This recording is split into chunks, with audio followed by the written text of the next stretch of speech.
किसान, ये शब्द सुनकर हमारे जहन में अक्सर एक रटी रटाई छवि बनती है। एक आदमी जो अपने बैलों की मदद से या ट्रैक्टर पर चढ़कर जमीन जोत रहा है, अपने खेतों में बीज डाल रहा है, उन्हें सींच रहा है या फसल काट रहा है। अगर आप भी ऐसा ही सोचते हैं तो आज का एपिसोड आपके लिए है।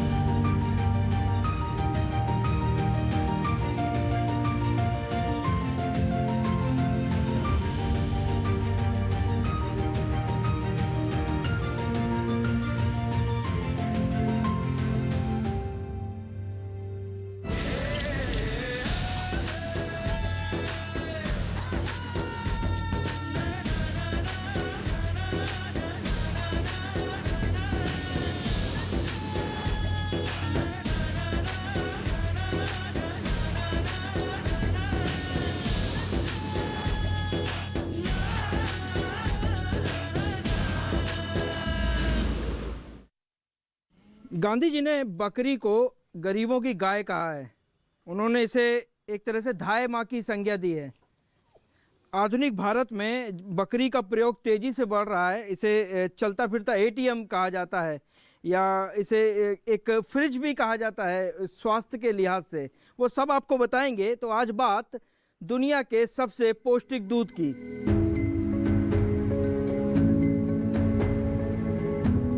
खेती के दूसरे प्रकारों की हमारी खोज हमें चौबेपुर गांव ले आई। वाराणसी जिले में बसा ये छोटा सा गांव, इस गांव में रहते हैं रमेदार जिन्होंने प्रधानमंत्री के मूल मंत्र आपदा में अवसर को न सिर्फ सुना बल्कि अपनाया भी। वे मुंबई से अपने घर लौटे और बकरी पालन का काम शुरू किया। सिर्फ 6 महीने में उन्होंने अपने काम को न सिर्फ स्थापित कर लिया बल्कि वो इससे संतुष्ट भी नजर आते हैं। हम लोग पहले मुंबई में काम करते थे। लॉकडाउन के बीच में यहाँ आना हुआ तो हमने सोचा कि बाहर में जाके हम लोगों को कोई फ़ायदा नहीं है, वहाँ पे जाके सोसाइटी होता है अपना। तो हमको लगा घर पे कृषि और पशुपालन किया जाए, जिससे आमदनी भी अच्छी होगी और लोगों को रोज़गार मिलेगा, यहाँ पे बढ़ावा मिलेगा। तो लॉकडाउन में आके हमने ये काम चालू किया और अग्रसेन संस्था ने हमको बहुत मदद किया इसमें, प्रशिक्षण से लेके और सर ये सब में योगदान दिया उन्होंने।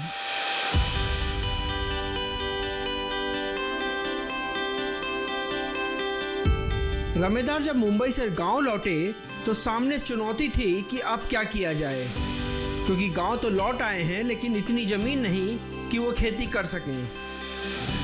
अगर मवेशी पालते हैं तो भी गाय भैंस को पालने की अपनी चुनौतियां थीं। लेकिन बकरी पालन एक ऐसा व्यवसाय है जिसके लिए अलग जगह की कोई खास जरूरत नहीं पड़ती। उन्हें वो अपने घर पर ही आसानी से रख सकते हैं।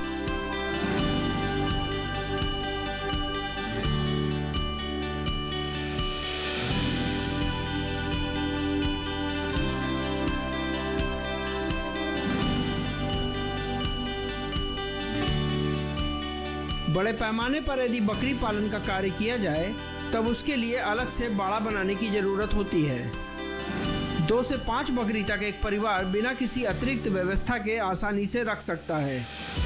घर की महिलाएं बकरी की देखरेख आसानी से कर सकती हैं और घर के बचे खाने से ही उनका भूसा और सानी तैयार कर दी जाती है। ऊपर से थोड़ा बेझर का दाना मिलाने से उनका खाना स्वादिष्ट हो जाता है। बकरियों के रहने के लिए साफ सुथरी और सूखी जगह की जरूरत होती है। साथ ही बकरी स्टॉल फीडिंग पर भी आसानी से रह सकती है।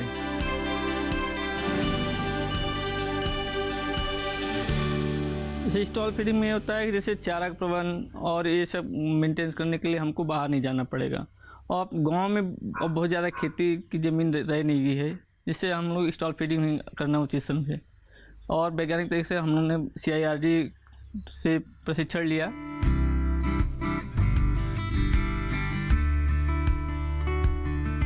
रमेदार जैसे किसान जिनके पास जमीन कम है और जो बकरी पालन के क्षेत्र में कुछ करना चाहते हैं, उनके लिए सरकार की मदद से उत्तर प्रदेश के मथुरा जिले में केंद्रीय बकरी अनुसंधान केंद्र खोला गया है। यहाँ पर न सिर्फ बकरी पालन करने का प्रशिक्षण दिया जाता है, बल्कि अच्छी प्रजाति की बकरी भी उचित दामों में मिल जाती है।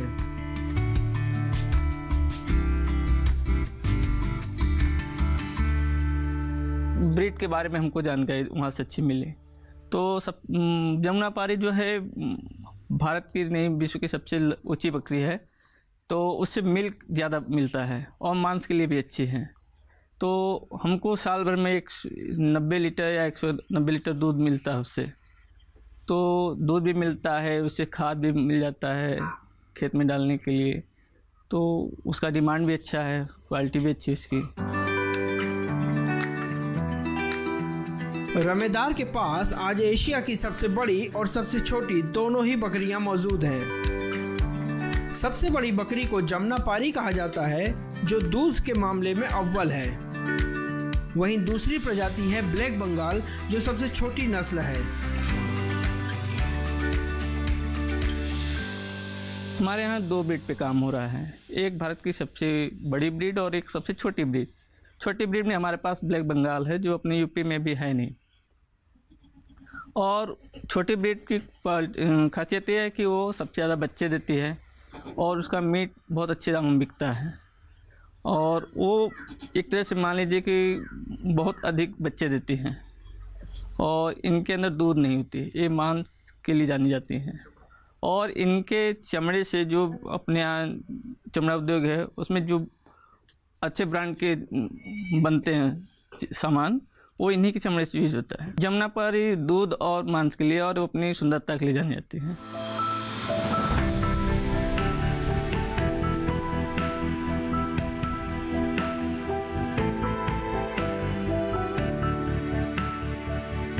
ग्रामीण क्षेत्रों में गरीब की गाय के नाम से मशहूर बकरी हमेशा से आजीविका के सुरक्षित स्रोत के रूप में पहचानी जाती रही है। बकरी आकार में छोटी होती है, इस कारण इसके रखरखाव में भी कम लागत आती है। सूखा पड़ने के दौरान भी इसके खाने का इंतजाम सरलता से हो सकता है।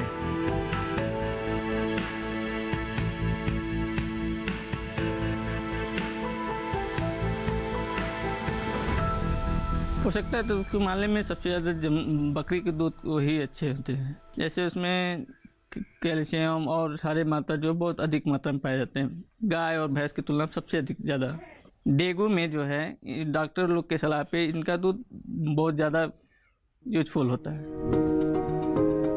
19वीं पशुगणना के अनुसार भारत में बकरियों की कुल संख्या 135.17 मिलियन है। अकेले उत्तर प्रदेश में इनकी संख्या 42,42,904 है। NDDB 2016 के आंकड़ों के मुताबिक प्रति वर्ष 5 मीट्रिक टन बकरी का दूध उत्पादन होता है, जिसका अधिकांश हिस्सा गरीब किसानों के पास है। बकरी पालन के फायदे। सूखा प्रभावित क्षेत्र में खेती के साथ बकरी पालन आसानी से किया जा सकने वाला कम लागत का अच्छा व्यवसाय है। इसके कई लाभ हैं। जरूरत के समय बकरियों को बेचकर आसानी से नगद पैसा प्राप्त किया जा सकता है। बकरी पालन करने के लिए किसी भी प्रकार की तकनीकी ज्ञान की जरूरत नहीं पड़ती। यह व्यवसाय बहुत तेजी से फैलता है, इसलिए यह व्यवसाय कम लागत में अधिक मुनाफा देने वाला है। इनके लिए बाजार स्थानीय स्तर पर ही उपलब्ध है। अधिकतर व्यवसायी गांव से ही आकर बकरियां खरीद लेते हैं।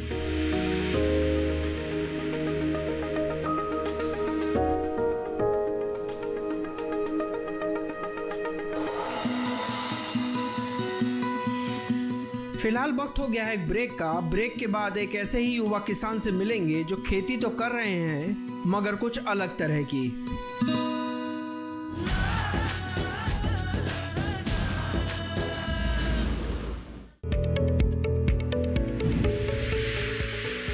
खुशहाल होंगे खेत, पशु रहेंगे स्वस्थ, सरकारी स्कीम का होगा लाभ, जब एक्सपर्ट्स का मिलेगा साथ, आपके सवाल विशेषज्ञों के जवाब, सिर्फ एक फोन कॉल की दूरी पर। देखिए किसानों का अपना प्रोग्राम हेलो किसान, सोमवार से शुक्रवार शाम 6 बजे से सिर्फ दूरदर्शन किसान पर।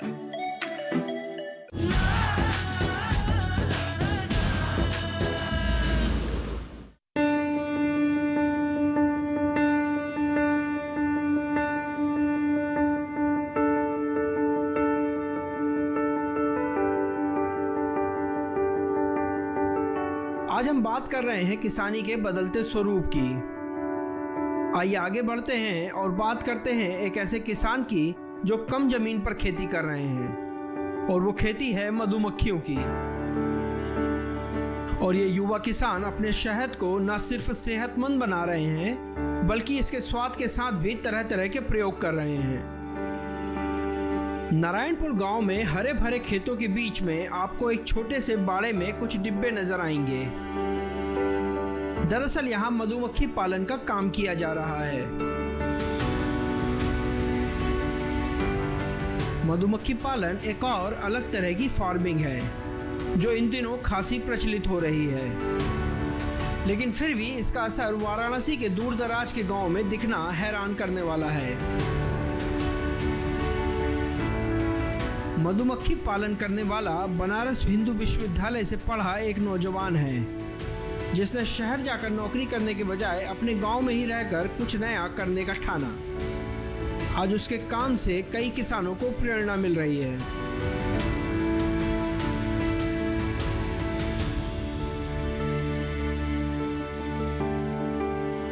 अपने क्षेत्र में, अपने गांव में जहां से हम बाहर जा रहे हैं या हमारे से यूथ जो वहां पे पल बढ़ रहे हैं और कमाने के लिए, जीविकोपार्जन के लिए अपने गांव को छोड़ करके बाहर जा रहे हैं, तो हम कुछ ऐसा करें कि वो वहीं रुकें और वहीं का विकास करें।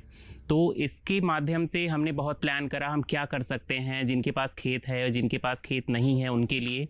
तो हमने ऐसे कई चीज़ें आपस में डिसाइड करा। फिर जैसे मैंने अपना हनी प्रोडक्शन का उदेश हनी फार्म्स के माध्यम से शुरू करा, जो अपने साथ साथ गांव के ऐसे कई युवा वर्ग को भी हम साथ में लेके चल रहे हैं कि जिनको प्रशिक्षित करना, उनको डिब्बे वितरित कराना, उनको साथ में लेकर के चलना और एक मार्केट की खोज में कि हम अपना प्रोडक्शन कहाँ दे सकते हैं और कहाँ से अपनी उस प्रोडक्शन का अच्छी लागत हमें मिल सकता है। तो इसके बारे में हम पूरी कोशिश कर रहे हैं। बढ़ती हुई जनसंख्या और कृषि योग्य भूमि की उपलब्धता कम होना एक गंभीर समस्या बनती जा रही है। ऐसे में कृषि का ऐसा तरीका अपनाना जरूरी हो जाता है जिससे किसान कम लागत में अधिक आय प्राप्त कर सकें। इस तरीके को कहते हैं एकीकृत कृषि प्रणाली।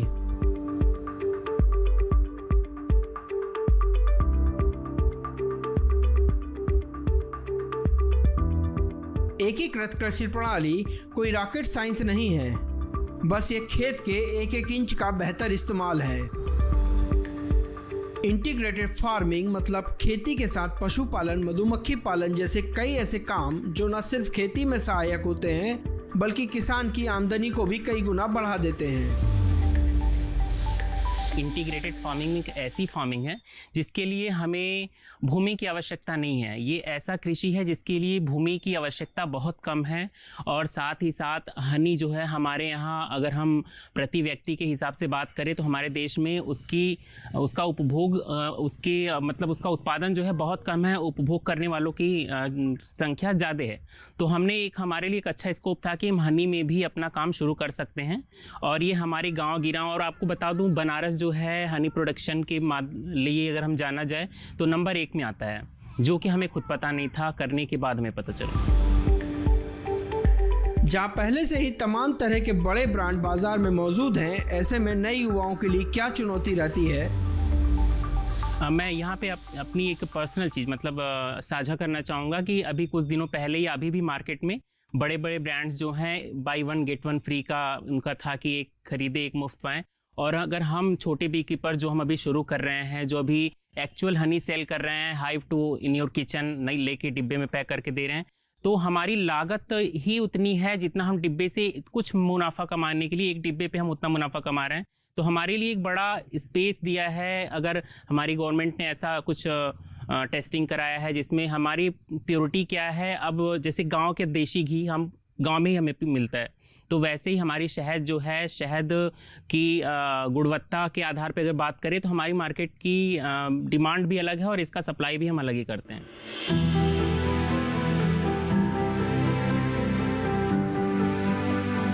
यहाँ बनने वाले शहद की खास बात यह है कि वो आपको फ्लेवर के साथ मिलता है।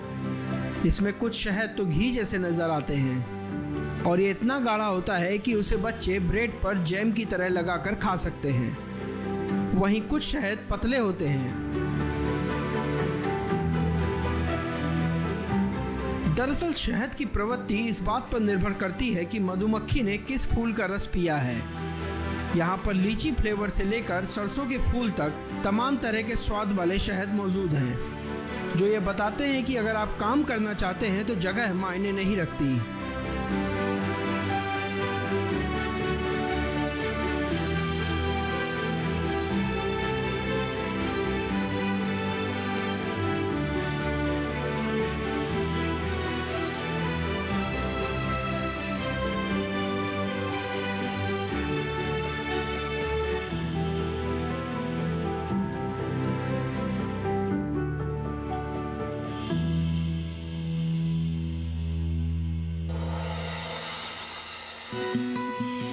वक्त हो चला एक ब्रेक का। ब्रेक के बाद आपको एक अनूठी मिठास से रूबरू करवाएंगे, जिसमें स्वाद भी है और सेहत भी, और जो हमारे स्वास्थ्य के लिए बेहद जरूरी भी है।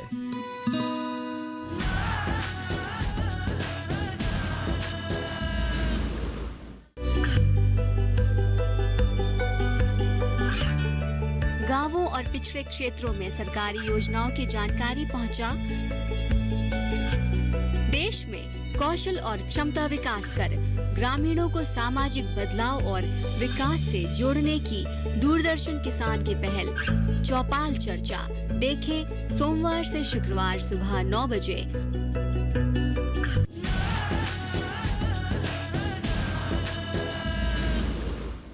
कोरोना महामारी ने हमें सिखाया है कि हम अपने देशी खान पान की तरफ लौटें, हम आयुर्वेद की तरफ देखें, क्योंकि यही एक चीज़ है जो हमें महामारी से बचा सकती है, बीमारियों से बचा सकती है और सेहतमंद बना सकती है। आज हम गुरुकुल झज्जर में हैं और हमारे साथ यहाँ के वैद्य जी सुरेंद्र जी हैं। आज वो हमें बताएंगे कि क्या देसी चीज़ें खाई जानी चाहिए खुद को ताकतवर बनाने के लिए, खुद को बीमारियों से मुक्त रखने के लिए, और कैसे बनता है च्यवनप्राश और कैसे बनता है आंवला पाक। सुरेंद्र जी, आपका स्वागत है जी। तो आज आप हमको क्या बताएंगे, यहाँ पर क्या चीज़ पहले बनाना बताएंगे? आप च्यवनप्राश बनाने के लिए बताएंगे आप? च्यवनप्राश बनाएंगे। चलिए च्यवनप्राश बनाना सिखाइए। हाँ जी।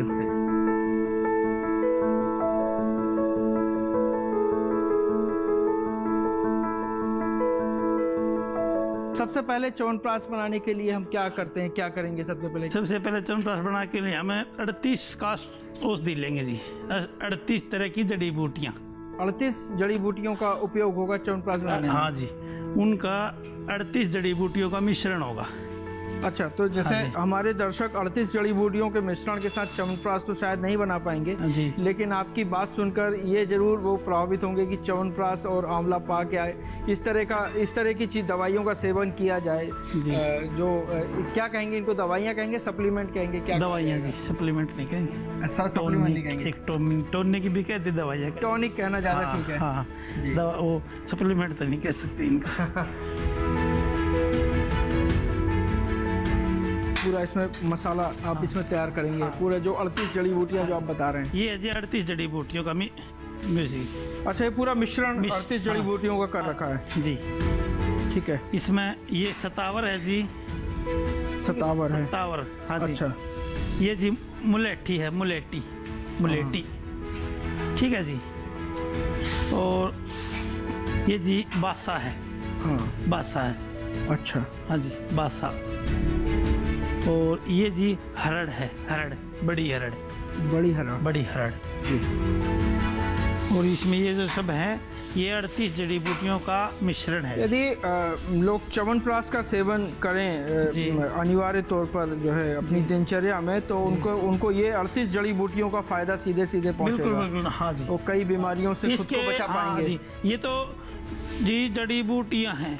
इसके अलावा इसमें केसर है, रस सिंदूर है, 6 भस्में हैं, और जो वंशलोचन है, तेज पत्ता है, दालचीनी है, पीपल बड़ा है, और जो न बड़ी छोटी इलायची है, ये भी इसके अलावा वे भी गिरेंगे जी इसमें। अब ये 38 जड़ी बूटियाँ जी, इनको हम मशीन से पिसाई करेंगे जी। ठीक है। इनकी मशीन से पिसाई करके और फिर इनको पानी में भिगोएंगे जी। अच्छा, इसको पीसने के बाद पानी में भिगो के रखेंगे। हाँ, कितने समय तक भिगो के रखेंगे? 12 घंटे तक। 12 घंटे तक भिगो के रखेंगे। आंवला कब डालते हैं च्यवनप्राश में? आंवला जब डाले उसकी चाशनी, एक तार की चाशनी तैयार होती है, उसके उस समय आंवला का पीठी डालते हैं। अच्छा, उस समय आंवला डालते हैं इसमें। क्या फायदा होता है? च्यवनप्राश साल भर खा सकते हैं, कई लोग कहते हैं गर्मियों में नहीं खाना चाहिए। जैसे युवा अवस्था है ना जी, उसमें गर्मियों में नहीं खा सकते, ज़्यादा गर्मी होती है, केसर पड़ता है ना इसमें। हाँ। जो वृद्ध अवस्था होती है ना जी, उसमें क्यों, युवा अवस्था में तो जोश वैसे ही ज़्यादा होता है। वृद्ध अवस्था होती है, उसमें थोड़ा शरीर की शक्ति जो है ना उसमें कम हो जाए, तो उसमें वो लिया जाए जी गर्मी में। बहुत बढ़िया। तो चलिए इसको इसको पीसते हैं। बिल्कुल।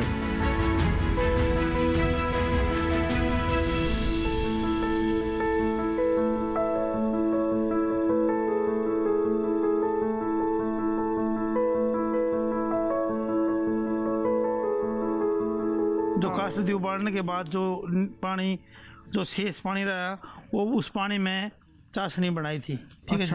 हाँ। फिर इसमें चाशनी तैयार होने के, एक तार की चाशनी तैयार होने के बाद फिर इसमें पिट्ठी डाली जी। पिट्ठी डाली मतलब आंवला जो आंवले, आपने रखा था। कच्चा आंवले को भून के उसको मशीन में से निकाल के उसको घी में पिट्ठी को भून के वो पिट्ठी डाली। अच्छा, अब ये क्या कहेंगे इसको? अब ये च्यवनप्राश तैयार हो गया? अभी तैयार नहीं हुआ, अभी तैयार नहीं हुआ, अभी काम बाकी है। काम बाकी है। अभी क्या बाकी है? अभी इसमें प्रक्षेप बाकी है। अच्छा, और केसर बाकी है और भस्म बाकी है। अभी इसमें केसर डालना है और भस्म डालना है और प्रक्षेप डालना है।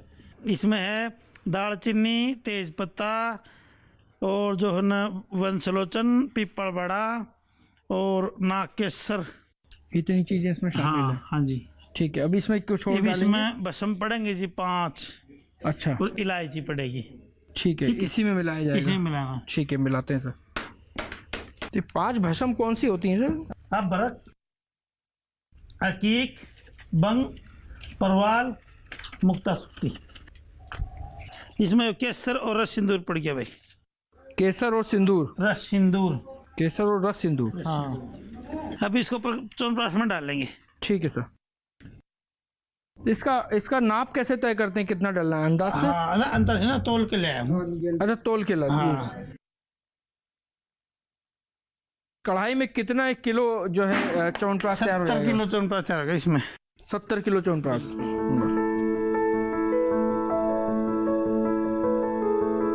अब ये सुबह ये डिब्बों में भरा जाएगा। हाँ, अब इसमें शहद और डलेगा। अच्छा, 3 किलो। अच्छा, इसमें शहद अभी डलना बाकी है मिठास के लिए, पर आपने खांड की चाशनी ऑलरेडी बन डाली हुई है, तो उससे भी तो मिठास हुआ होगा। गुणवत्ता के लिए। अच्छा, हाँ, मिठास के नहीं, गुणवत्ता के लिए।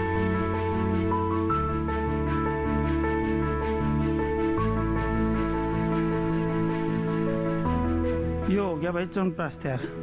अभी गर्मियों में कितना बनाते हैं च्यवनप्राश? कम बनता है, ठंड में ज्यादा बनता है? हाँ, ठंड में ज़्यादा, ठंड में एक दिन में 400 डब्बे बन जाते हैं जी। अच्छा, हाँ जी। गर्मी में लेकिन कम गर्मी नहीं में तो जैसे बूढ़े बुजुर्ग हैं, हाँ। जो कोई बीमार आदमी है, सांस की, दमे की, पीनेस की बीमारी है, नजले की बीमारी है, उनको देते हैं जी। अच्छा, और वैसे गर्मी में आंवला पाक ज़्यादा बनता है? हाँ, या इस गर्मी में ये वाला पाक ज़्यादा बनेगा जी। तो ये च्यवनप्राश हमारा तैयार हो गया है पूरी तरह से। जिस तरह से आपने देखा कि इतनी सारी जड़ी बूटियाँ, भस्म, शहद, खांड के साथ ये पूरे परंपरागत तरीके से वेद जी ने च्यवनप्राश को तैयार किया है। लेकिन ये गर्मी का सीजन है, आंवला पाक इस समय आप सेवन कर सकते हैं। यदि कोई समस्या है तो च्यवनप्राश भी खा सकते हैं। मोटे तौर पर जैसा इन्होंने बताया है कि बुजुर्ग लोग खा सकते हैं। जी, लेकिन जवान लोग आंवला पाक खा सकते हैं। और आंवला पाक बनाना भी आसान है। सादे पानी में आंवले को खाड़ की चाशनी बनाओ। आंवला पाक में सादे पानी में खाड़ की चाशनी बनाकर उसमें आंवले की पिट्ठी डालकर उससे आंवला पाक तैयार हो सकता है और उसका आप सेवन कर सकते हैं। तो ये च्यवनप्राश हमारा तैयार हो गया है पूरी तरह से। जिस तरह से आपने देखा कि इतनी सारी जड़ी बूटियाँ, भस्म, शहद, खांड के साथ ये पूरे परंपरागत तरीके से वेद जी ने च्यवनप्राश को तैयार किया है। ये समय थोड़ा कठिन है समाज के लिए, राष्ट्र के लिए। कोरोना फिर से मुंह उठा रहा है। बहुत ज़रूरी है कि हम सोशल डिस्टेंसिंग रखें, मास्क पहने रहें, हाथ धोते रहें और देसी खान पान यूज़ करें।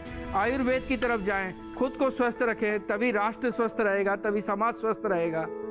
हम अगले हफ्ते फिर मिलेंगे किसी नई जगह पर, किसी नए स्वाद की तलाश में। तब तक अपना और अपनों का ख्याल रखिए। नमस्कार।